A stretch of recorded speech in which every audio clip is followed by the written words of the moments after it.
On pourrait être tenté de baisser les prix à l'ouverture, à la réouverture des restaurants pour faire plus de clients.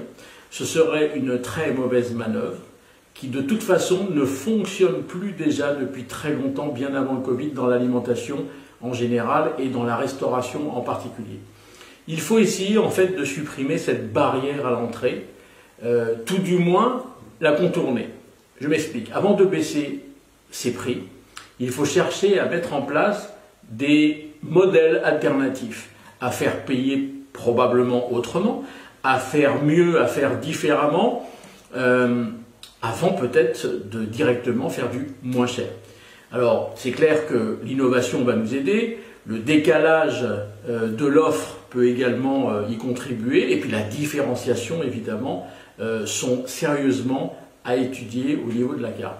Le danger en fait consisterait à descendre son niveau de prix de vente, taper dans ses coûts de revient et de personnel, dans sa capacité d'accueil et dans ses investissements. Un tableau célèbre que vous connaissez probablement qui s'appelle la parabole des aveugles, où on voit vraiment qu'il y en a un qui va effectivement vers l'eau et entraîne tous les autres qui le suivent aveuglément.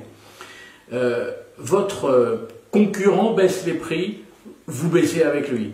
Les autres restaurants vous rejoignent en baissant à leur tour leur prix et vous êtes tous alignés en ayant tous détruit de la valeur. C'est exactement la parabole des aveugles que je voulais vous décrire. Et surtout, vous aurez des difficultés après coup à remonter seuls vos prix ou tous ensemble. Posons-nous donc les questions de ce que veut le client. Surtout pas du moins cher dans la restauration, mais plutôt du plus qualitatif, du plus rassurant et du plus expérientiel. Et ceci, et ça c'est très nouveau, il est prêt à le payer. Il faut donc aujourd'hui agir sur 3 leviers. 1. Une nouvelle méthode de fixation des prix de vente. Souvent, il faut l'avouer, très instinctive, très intuitive. 2. Ces prix sont-ils justifiés? Il faut qu'on se pose la question. Quelle valeur amène-t-on? Quelle différence propose-t-on? Et troisième question qu'il faut qu'on se pose, ce troisième levier, c'est quelle est l'élasticité de ces prix?